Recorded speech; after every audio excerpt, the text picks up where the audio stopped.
This is the Enjoyer Podcast. I'm your host, James Dixon. If you heard that record scratch just now, you're probably wondering how we got here. Your kid spends 40 hours a week at school, and yet they can't read, write, or do math. But if dad tells an off-color joke, they know enough to tell you that that joke was racist. Your kid doesn't have any life or survival skills, but they know a million different ways to say they're offended. When I was young once, I got an education. I was blessed to do so. Too often these days, kids are getting a re-education. They're being taught what to think instead of how to think. They're being taught to claim offense rather than search for nuance. They've been left dumb by design, and now we see why. Stupid kids grow up to be uncritical adults. They don't read news, they just scan headlines. They don't dig deep, they keep everything surface level. They don't demand more from their bosses at work or the government that represents them. They've been taught better than to ask for more. So they sit there with empty heads, readily filled with whatever propaganda is being preached today. And they don't have the critical skills to ward off this grooming. In Michigan, our schools struggle in the best of times. These are not the best of times. Quite the opposite. Our test scores are the worst they've been in 4 decades. Yet pride flags and Palestinian flags and "in this classroom" signs are at an all-time high. Surely thing A has nothing to do with thing B, right? What do you do when the schools fail your kid but socially promote them anyway? What do you do when teachers spend more time asking about pronouns than teaching kids what pronouns are? What do you do when the principal and the school board you turn to have no answers for you, and they're actually offended that you would even ask a question? You do what my friend Tiffany Justice did. You stand up, you speak out, you talk back. Tiffany is co-founder of Moms for Liberty. Tiffany Justice is a leader and a patriot and my friend. It's my pleasure to welcome Tiffany Justice to the Enjoyer Podcast. Tiffany, thank you for taking the time. I'm so excited to be here. You're very good at this podcast thing, James. Looks like you've got it down. You know what? I've been blessed to be practicing this for a little minute. So, you know what I mean? It's all coming together just at the right time. We'll start you with an easy one. I know you've been in Michigan because I saw you in Michigan. I believe you're out in Warren or maybe Troy. Troy in 2022. What do you enjoy about Michigan other than myself?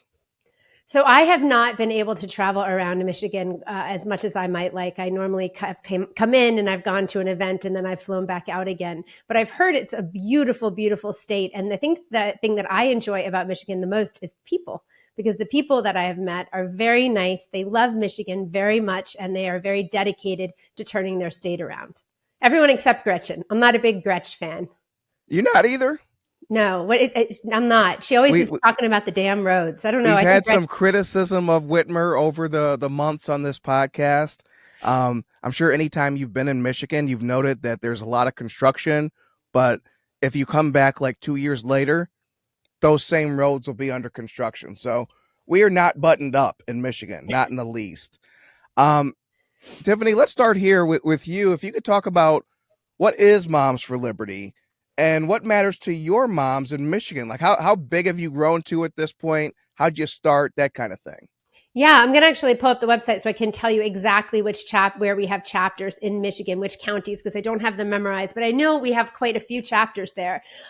Moms for Liberty is a grassroots nonprofit organization founded in 2021, January 1st, actually. I had served on school board for 4 years, and I saw very directly that government schools, our public schools, really weren't interested in what parents had to say. You know, I started off talking about Gretchen Whitmer and Michigan. You guys were locked down hard, and the kids in your schools suffered a lot. Schools were locked down and closed in Michigan for quite some time, and mask mandates were very strict. I think that really lit a fire under Michigan moms, but certainly moms all across the United States of America who got to see very directly that unions have an undue influence in our children's education, and that it was time for parents to fight back.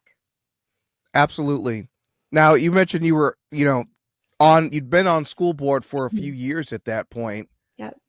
What makes a person decide to do that? I mean, there had to have been some dissatisfaction with what you were seeing. What makes a person go from citizen who probably doesn't watch school board meetings, probably doesn't feel the need to, That's right. probably feels what my parents felt 20 years ago, that the schools are so smooth and so they almost run themselves, right? Who needs oversight? Uh, uh, how does a person go from that default to running and becoming a school board member? Sure. So, when my son was in kindergarten, there was a teacher that actually threw her shoe at another student in the classroom, and that was my first kind of foray into seeing how broken the system was. Because I brought that forward to the principal, and then the principal didn't take the action that she should have, and then I brought it forward to the superintendent, and there was just a real want to sweep everything under the rug and to not address the issue at hand, which was that you had a child who obviously was having trouble behaving in the classroom, and a teacher who was having trouble managing that classroom. And that was my first kind of, whoa, wait a second, maybe the system is a little bit broken here. And then I think I started paying more and more attention after that, and volunteered at the school a lot. And what I recognized and saw at the school was the fact that the school was falling apart. It was there. It was leaking everywhere. And in Florida, we have a lot of outdoor. Physically falling apart. Physically falling apart. Yeah, it was an infrastructure issue. We had a lot of drainage issues, so the hallways would flood, and the kids' sneakers would get horribly wet. And my kids had 2 pairs of sneakers, but there were kids who did not have 2 pairs of sneakers Right. at school. And I would see the kids come in the next day and their sneakers were still wet and smelly, and that's not comfortable for a kid. And so I just said to the principal, like, why isn't this getting fixed? Why isn't the district fixing this school? And she said, oh, we've been on the capital outlay plan, but we get pushed off a lot, and they really don't like when you make noise. And I said, well, I don't care if the district doesn't like me. What do I have to lose, right? And so I went to the district and I found out a couple of things. First of all, yes, the school had in fact been pushed off of the capital outlay plan, and the building leader, the principal, hadn't advocated for the school the way that she needed to. And parents had largely just kind of fallen asleep. We weren't involved. But I also found out that there were other things that were happening at the school that principal didn't want anyone to know. Mainly that she had a real gap in achievement in the school, with the majority of white students reading on grade level, the vast majority, I would say in the upper 70%, low 80% of white students, but only about 25% of Black students reading on grade level at the school. And that was something that needed to be addressed. And it was something that I think the principal was very happy getting an A, and the school getting an A in the grading system. Absolutely. But those other kids that needed help their struggles were being masked. Why do you think the principal wouldn't advocate?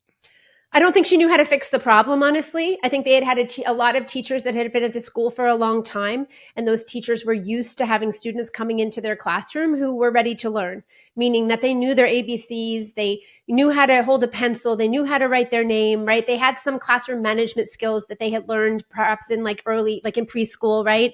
And then you had a large segment of students who were coming in who had never held a pencil before, who didn't know their ABCs. And so with that much of a gap in the students coming in and what their abilities were, I think it takes a teacher who knows how to address those issues in the classroom.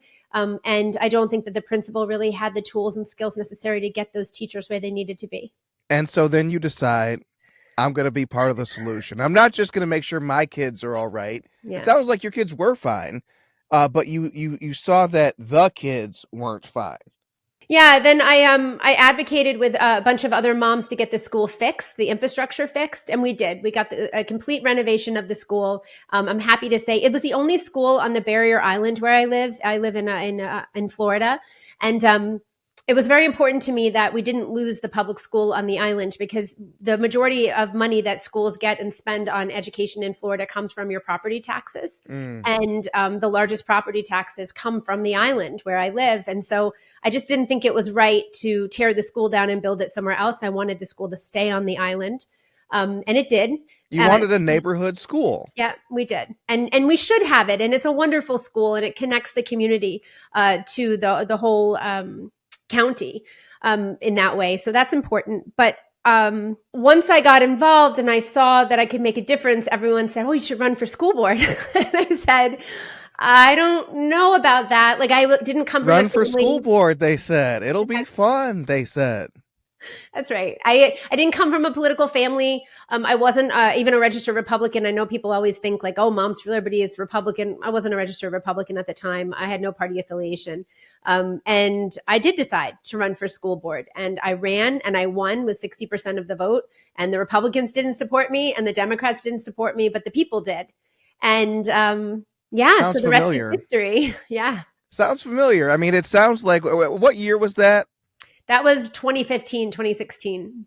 Okay, because it sounds like another guy I know in politics who committed the grave sin of winning without the system's permission. Yeah. So you do that in your district. No one's backing you. No one wanted you to win except the voters who sent you. Yeah. What happens then? So then I get in there and I'm a disruptor. I don't owe anyone anything. I didn't go to the public schools here in this community. So it wasn't like Susie's husband's brother was my teacher once or something, or everyone in the school system, they all know each other. They've all worked together for years. And I started asking a lot of questions. I went into the African American Achievement Committee meetings. And if you believe it, we are still under a DSEG order in the county where I live. I know. DSEG? And, like civil rights? Yes. Mm-hmm. And it was really because no one had ever tried to reach unitary status, and the NAACP really didn't want to reach unitary status. In the surrounding communities, when unitary status was reached, the NAACP kind of lost their power. And so there just wasn't ever an effort to really try to address where the issues were where we were in compliance, which after I had learned a lot about capital outlay and the infrastructure of the schools in the county, I knew that we didn't have like schools in poor districts that were primarily Black, that were underserved as far as the capital plans were concerned.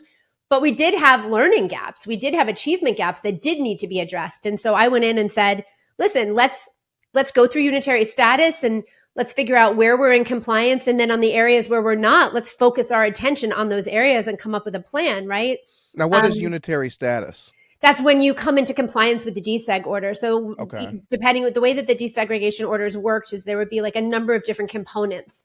And they would be, around academic achievement or physical infrastructure of the schools. And there would be like different things that you had to come into compliance with. And then when you came into compliance with all of those things, you would reach what was called the unitary status. And you can go before the judge and ask for the DSEG order to be lifted because you've met all of the requirements.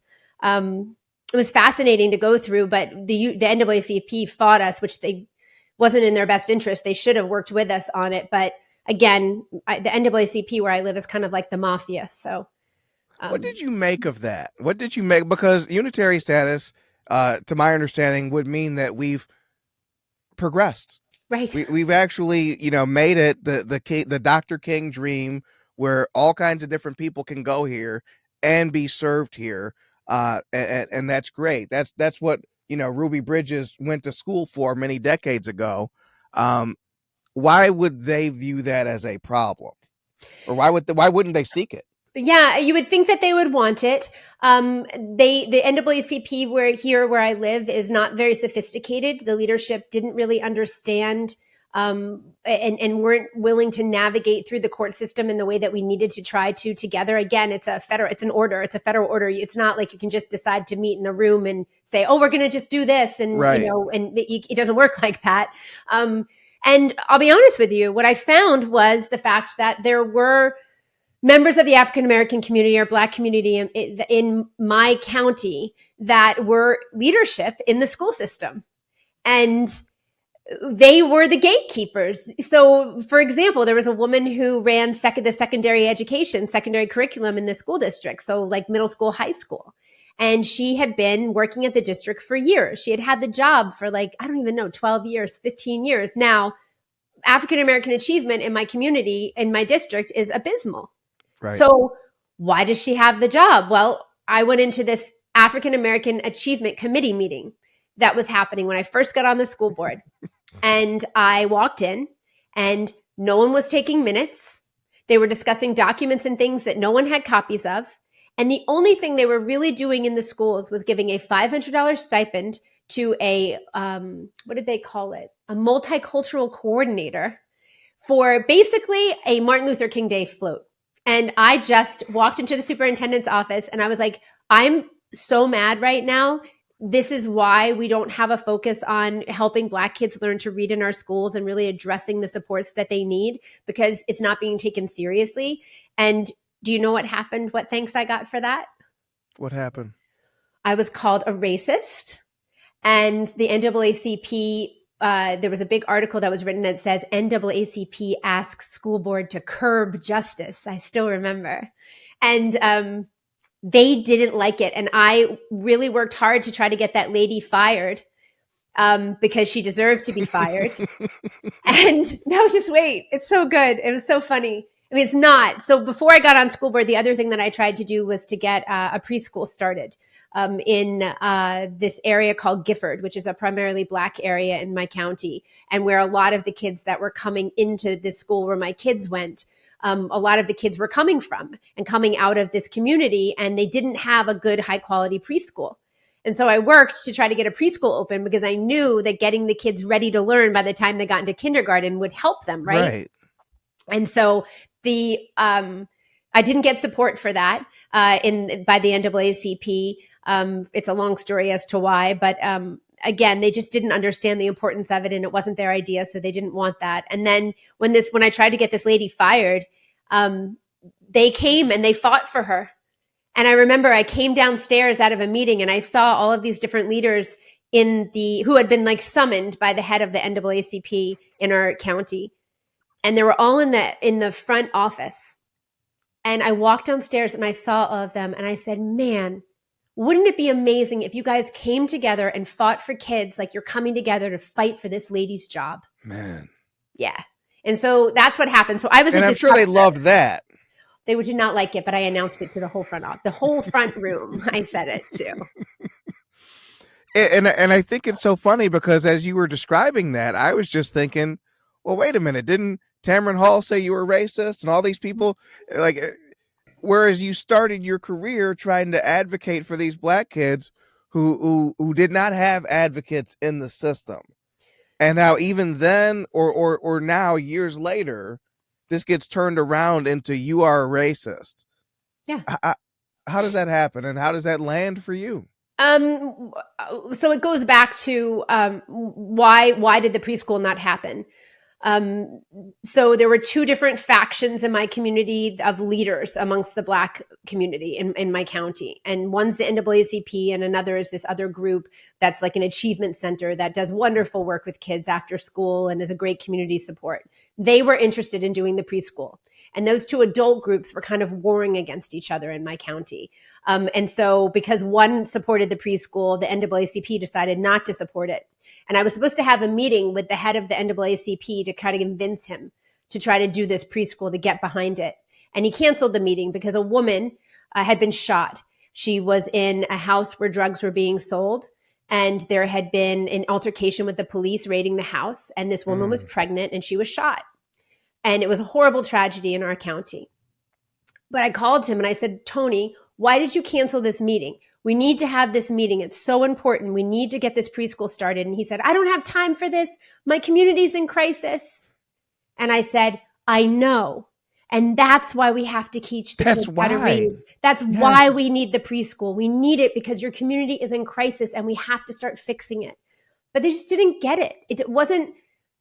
He just didn't get it. So I don't know what to say except the fact that I watch the public school system does two things well: celebrate themselves and protect themselves. And they lie to parents, and they lie in the community about how the kids are doing. They're not honest with parents. And parents deserve accurate information when making decisions for their kids. And I think too many parents send their kids to school thinking that their children are going to be taught to read, to write, to do math, that they wouldn't be promoted if they weren't hitting those benchmarks. And that's just not true. As you said in the intro, we have social promotion, we have graduation inflation.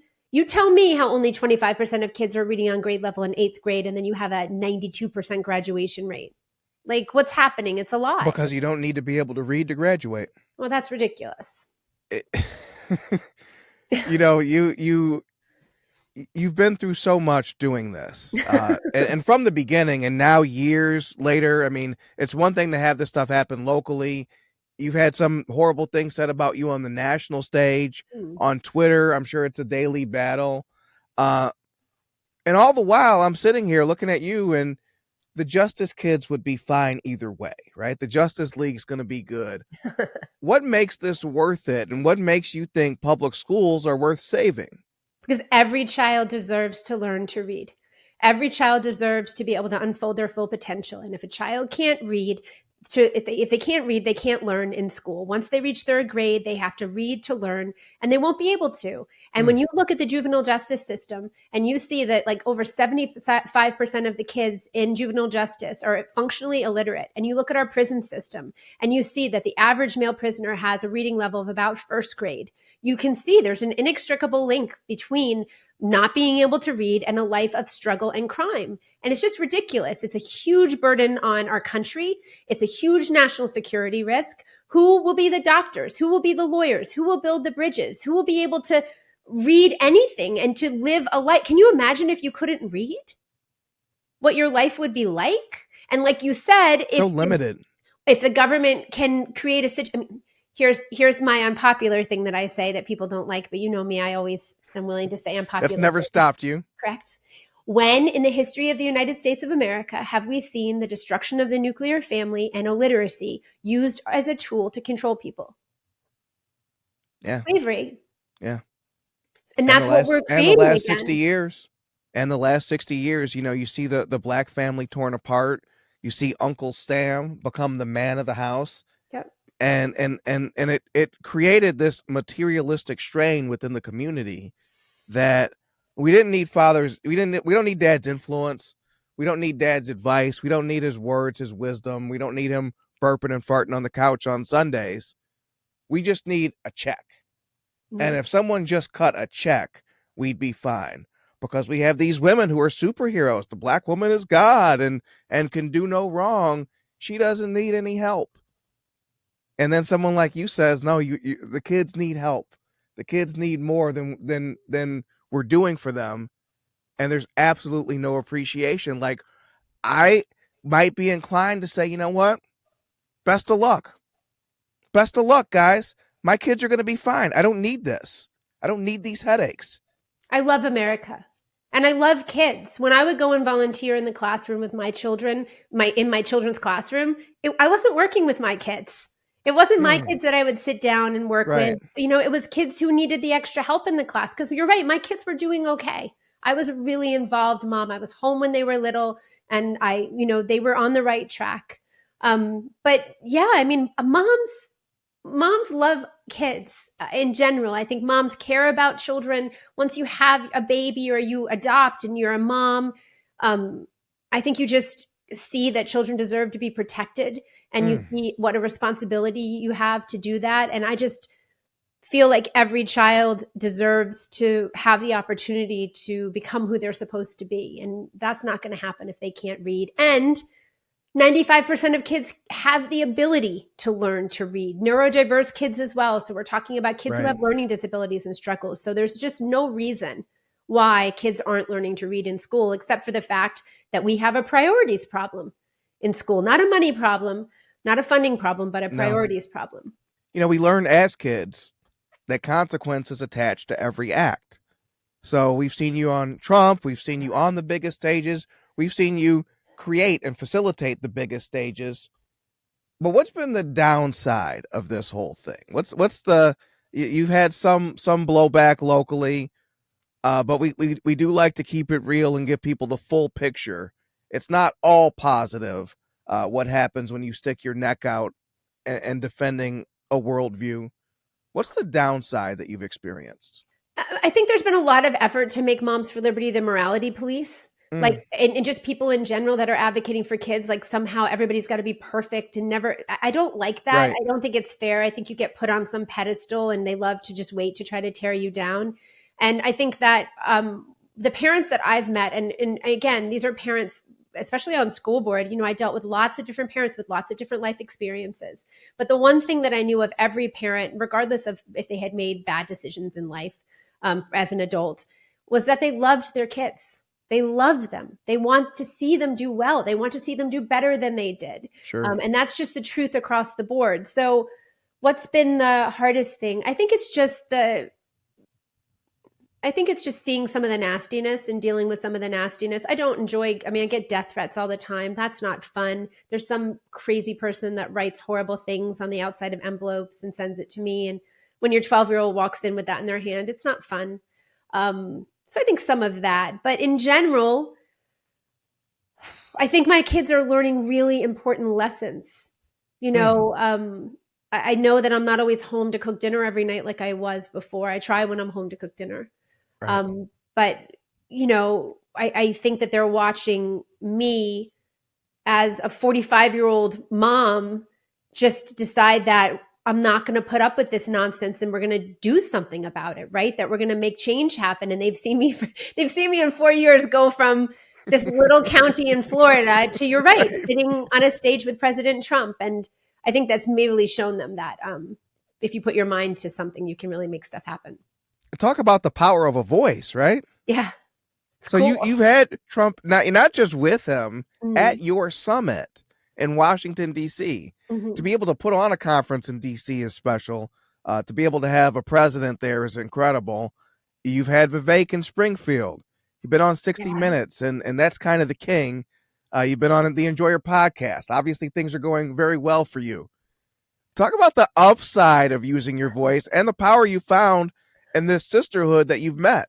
Yeah, amazing friends. Like I've just made, who knew I was going to make so many friends in my 40s? That's what I say all the time, because for a long time, I think people think, you make your friends in high school or college, and then you go off in your job. Maybe you've had some friends at work, or your kids, right. Parents of your friends. But it curtails over time, right? Yeah. It's the theory. Yeah. I think so. And then all of a sudden, I think, COVID happens and they try to lock us down. And in that moment, I was just like, the hell you are going to? Yes. Who do you think you are? And really just the blessing of bringing so many people together across the country. And we're over 300 chapters now, over 130,000 members, amazing, smart, funny men and women coming together because we love our families and we love our country. I just think, James, we've been given this incredible opportunity to save America. Honestly, I think COVID was a blessing in so many ways because it really woke people up. So, absolutely. I think about just a few years ago when we had first met and when you came out to Michigan in 2022, I remember there was so much talk about school libraries. Yeah. And it's funny because literacy is a struggle and yet genderqueer is at an elementary school library. Right. How could both be true? Maybe they're reading it for the pictures. 2 years ago, the transing of the kids in public schools was a big problem. Are those still the issues today? Are there different problems now, or those problems plus additional problems? So I think the real problem that's happening in the schools is the fact that we're not focusing on reading, writing, math, science, accurate history, all of American history. I think the problem is that we're not focusing on the basics to give children a good foundation in life. Are the book idea, the graphic sexual content in the books was shocking and never something that I think Moms for Liberty, when we first started, or even our moms that first started, that we ever thought we would have to deal with. But I that's think not the battle you anticipated. No, but I think that the biggest issue that we had at first was the fact that our First Amendment rights were being violated, that we were being shut down at all these school board meetings, right? And then you had the FBI. The FBI. I know. Right, this letter going out treating you as akin to a terrorist. Yeah, crazy. NSBA. You spoke too loud at a school board meeting once, and now you're on a list. Or you dared to say the name of a school board member instead of speaking through the chair. That was a big thing. Just please speak through the chair. Yeah, you're not supposed to dead name school board members. That's a big no-no. So silly. So yeah, so the FBI, gets sicked on us by Merrick Garland. Thanks, Merrick. And that happens. And then parents start speaking out more and start digging into what the kids are learning. And we're seeing some of this horrible curriculum, this toxic, divisive curriculum, teaching kids that America is a broken country, is systemically racist, that they can't trust their homes, that, all of this stuff that we're seeing that isn't good. Kids are being put on like an oppressor versus oppressed matrix and talking about their privilege in the classroom. And we saw a lot of that.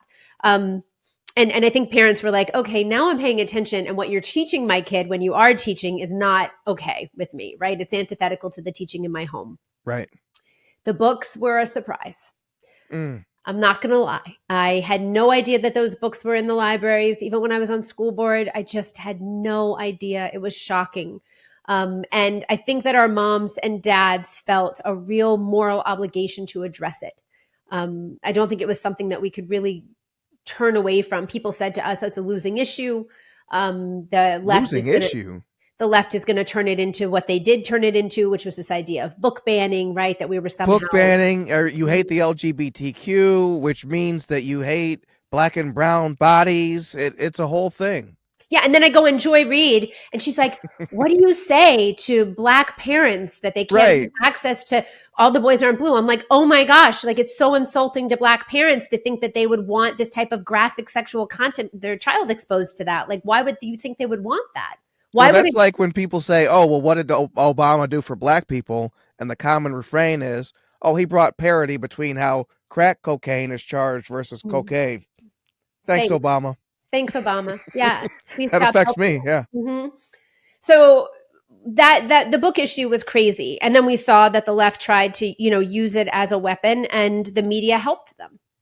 And you saw dishonest reporting. I mean, you saw in 60 Minutes, what people didn't see, and that I think I shared the transcript with you of it, or I'm happy to because we have the whole transcript. Was me reading porn to Scott Pelley for like 15 minutes. He just sat there. I mean, I still remember he just sat there like this, his glasses in his mouth, listening to me. I was like, "Shall I continue?" He was like, "Sure, go ahead." So Yeah, that didn't make the final cut. did not make the final cut. No, they just tried to make us look stupid. And I'm not stupid, so they can try, but it's not going to work. It's not going to stop me. Certainly, I'm not going to be embarrassed by 60 Minutes. I thought it was cool that we were on, and we gave it our best shot. I think we did a pretty good job. But yeah, the book issue, the parental rights issue, the lying to parents, the keeping secrets from parents when the kids are expressing mental distress. I'll just say, having worked in schools, in no other situation are you keeping secrets from parents about a child No. expressing mental distress. But somehow this idea of gender ideology was an exception, and that was very silly. It's all hypocrisy. The same with the books. You can't go online and search, strap-on dildo, but you can show kids pictures of it in a book. Like, no, Right. of course not. So We talk about so much about what you've done, your network of women, and it strikes me that some of the bravest people I know in this movement are women. yeah. I think about mothers, yourself, Anna Hoffman. She was on Please, one of our friends of the program, Patriot Post girl. Why is it women who are speaking with some of the boldest voices right now? And what do you need from men? So woke is a woman. That's what my friend James Lindsay often says. James Lindsay is great. Yeah, he's a good friend. He's an advisor of Moms for Liberty. He's on our advisory board, and I remember we were talking once, and we were talking about where people always say, "Where are the men? Where are the men?" And I always felt like, gosh, they should be really happy they're dealing with the women because we're willing to have a conversation. And he just said, woke is a woman. You can't go right up to woke and punch it in the face because then it looks like you're kicking a kitten, right? And Right. You have to be smart about how you engage. And so I think it was really important for women to get involved and to have our voices heard and to kind of work to break woke and to show that it was weaponized empathy and kindness because I always felt like, gosh, when the dads get involved, this isn't going to be quite as nice for you as with the moms. So essentially the dads are being held in abeyance. Strong men support strong women. And it was important that moms really had their voices heard. I mean, that's why it's Moms for Liberty. Moms were the majority of people that had to stay home with the kids and work with the kids on Zoom through school and during COVID were women. Women gave up a lot of their jobs and women did, make different decisions during COVID. Unfortunately, now women some dads who decided to stay home and homeschool are being driven back to work because of the economy. And that's very sad to see. I think it's part of the plan, to be honest with you, but it's sad to see. But yeah, I mean, what do we need from dads? Support. And really, now that push comes to shove with a lot of these different issues, having men get up at these school board meetings and speak. A friend of mine, John Emenchukwu, gets up. He's a pastor. Oh yeah, he And, goes around. And he actually came to my school district. And man, there is something about a guy who's like 6'7" getting up there and reading porn to a school board and saying, you have a problem with this. Why are you showing it to the children? Right. And so we need men to stand with us very much. It's just the Right. power of a mom. Moms are very nurturing, and we really do keep families together. And you carry moral authority. Yeah, I think you're right. The Muslim question, and not to present it like capital T, capital M, but the Muslims in 2022, there was a thought, at least in Michigan, that hey, there's something going on where maybe there's this group of parents in Dearborn who might be on board with the message, who are sick of what's being put in their kids' libraries, that kind of thing. Then we just saw the mayor of Hamtramck, a Muslim, endorse Donald Trump. We have this whole uncommitted movement that is not decided to get behind Harris, even though they're traditionally liberals. Do you think that opportunity is still there to create some strange bedfellows? I think that absolutely. I mean, we hear from Muslim parents. When I went and did to Montgomery County, I did a town hall there, and there's a large group of Muslim parents. I think it's called Council of Virtue that had come together, and that were very concerned about what their children were being taught. What's being taught to the kids in school around the gender ideology is basically that God made a mistake. That somehow you were born in the wrong body, and people Right. of faith, regardless of what faith it is, and we had Jewish people there, Christian people there, Muslim people there, people that were considered themselves to be atheists, were a part of it as well. But people of faith have a real problem with the sexualization of children. People in general have a real problem with the sexualization of children, as they Right. should. So yeah, I mean, I still think, I think that America is a complicated country. And we have lots of different groups. You mentioned Springfield. I just got back from Springfield. That was a really interesting experience. We can talk about it.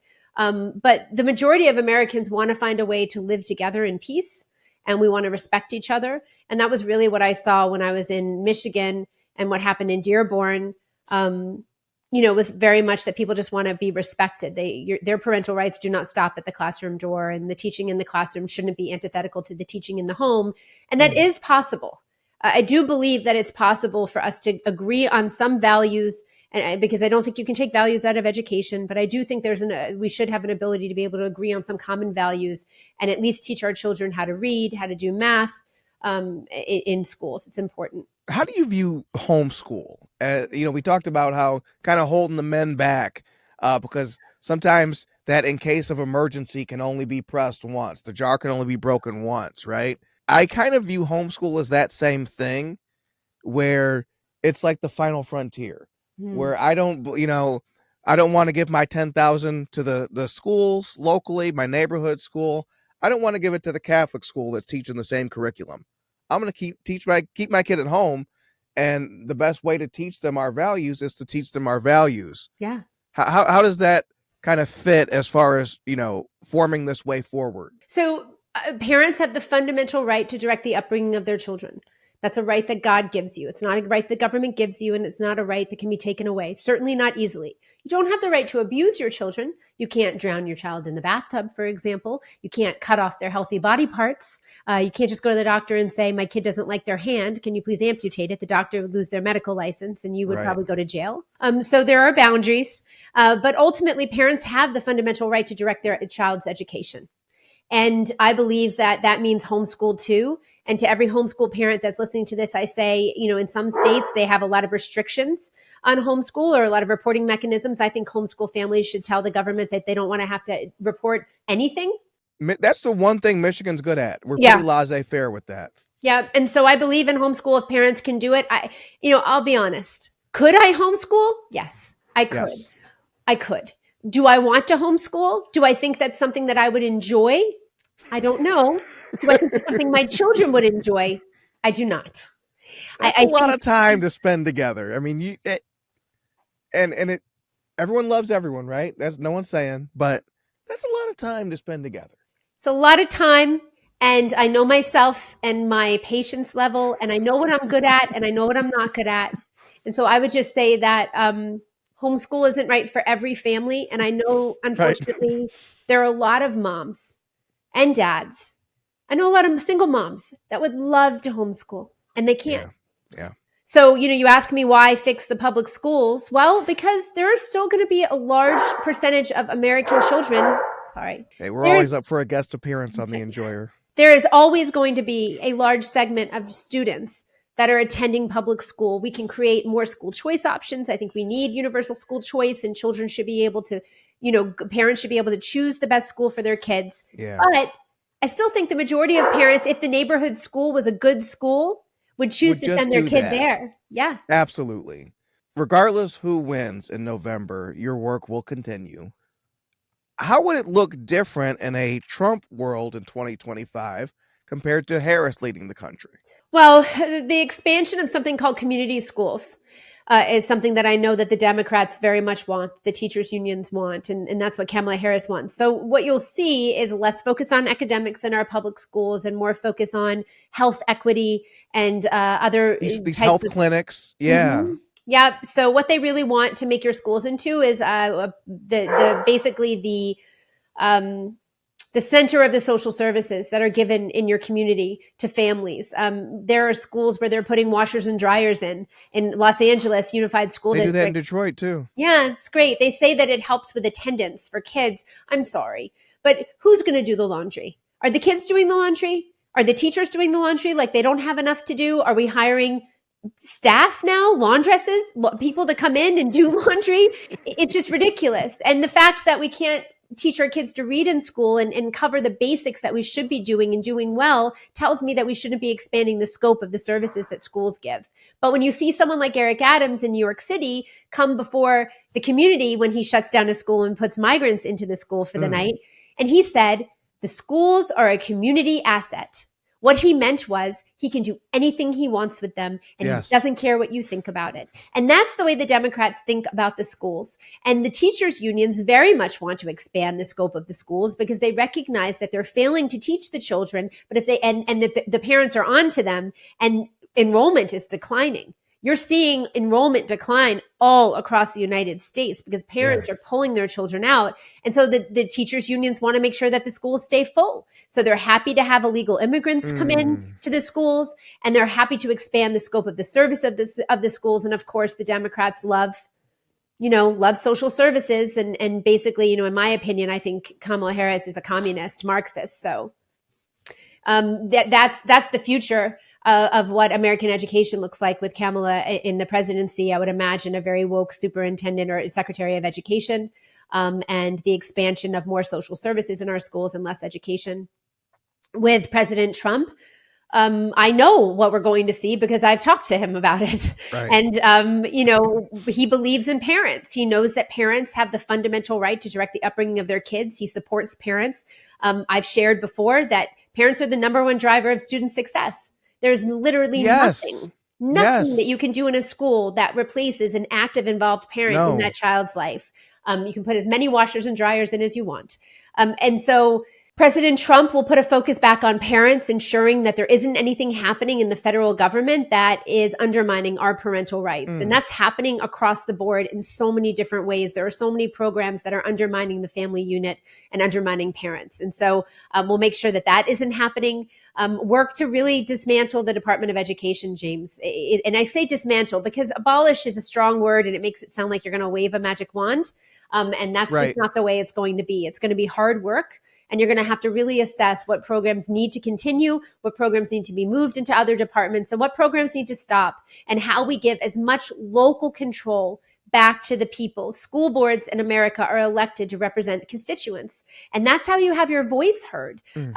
President Trump has an idea about electing principals. I'm not a huge fan of that idea.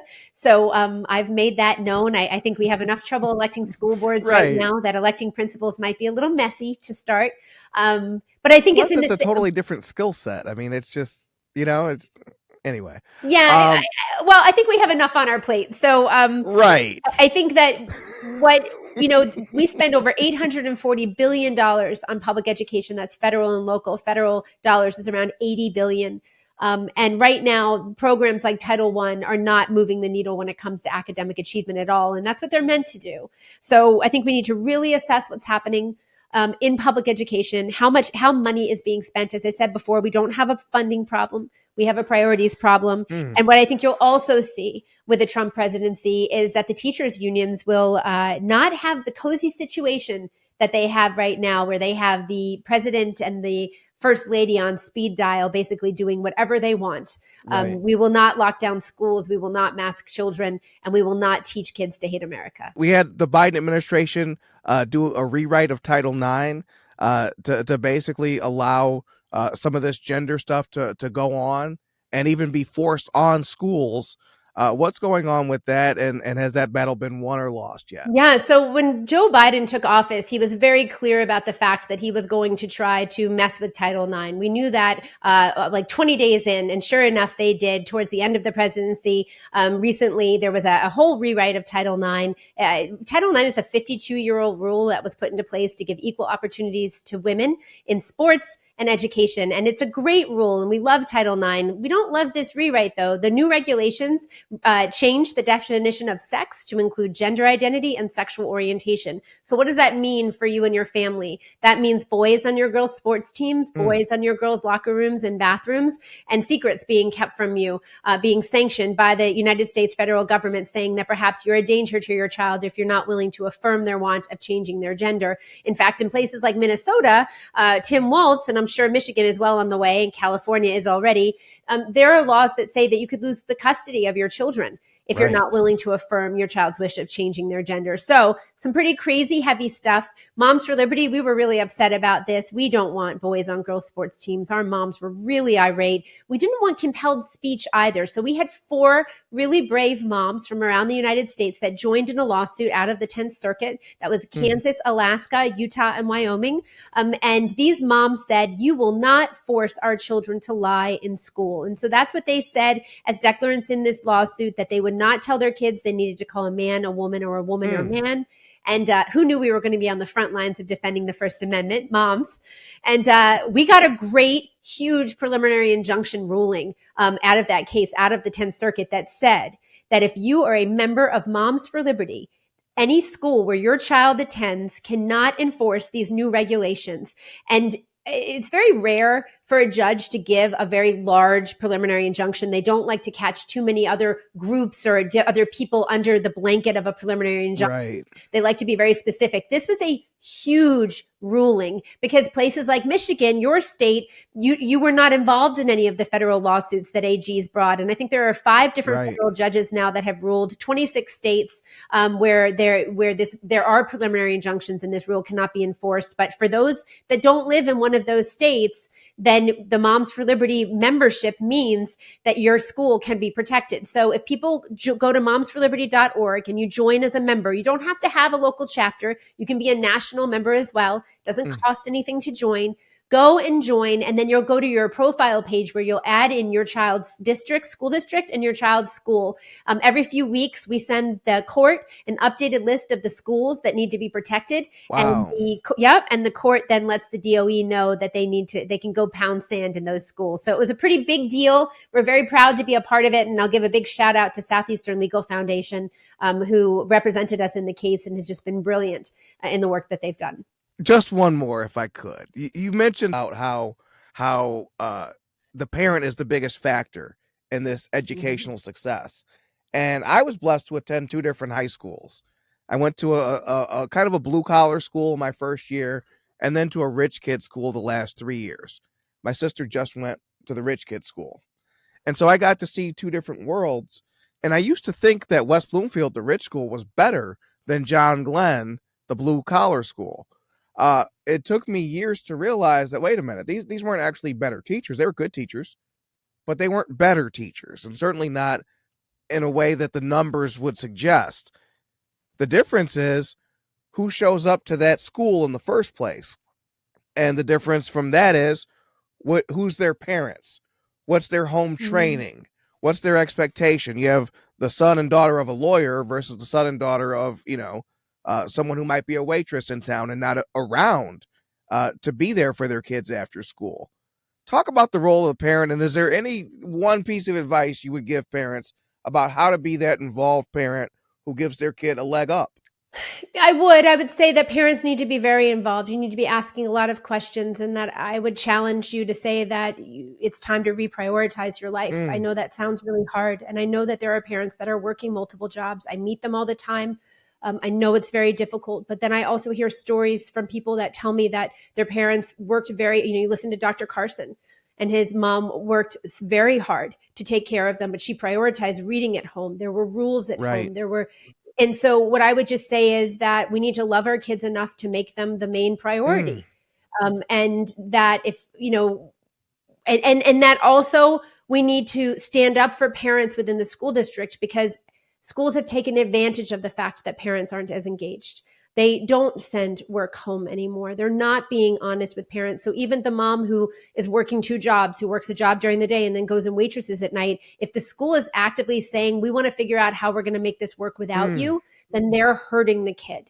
And so I would just say to moms and dads, get involved, make your voice heard. You need to have a relationship with your kid's teacher. If nothing else, have that relationship with the teacher. Send an email, go to the school, meet with the teacher, say, I'm working a lot. I've got a lot going on in my life, but I care about my kid and I want to be a partner with you and helping them to right. learn. What can I do to help? And so I think it's really about building relationships and prioritizing our kids' education, and knowing that you just can't send your kid to school anymore and say, oh, everything's going to turn out okay. It's just not like that anymore. And I'll say, the other thing I'll say, James, is that, this idea of some rich schools or some poor schools, some of this woke ideology is the worst in the richest, most Mm, privileged schools, the private schools that we see across the United States. And so, just because of the area where your child's school is doesn't mean, or where your kid goes to school doesn't mean that they're going to be safe from a lot of mm, this.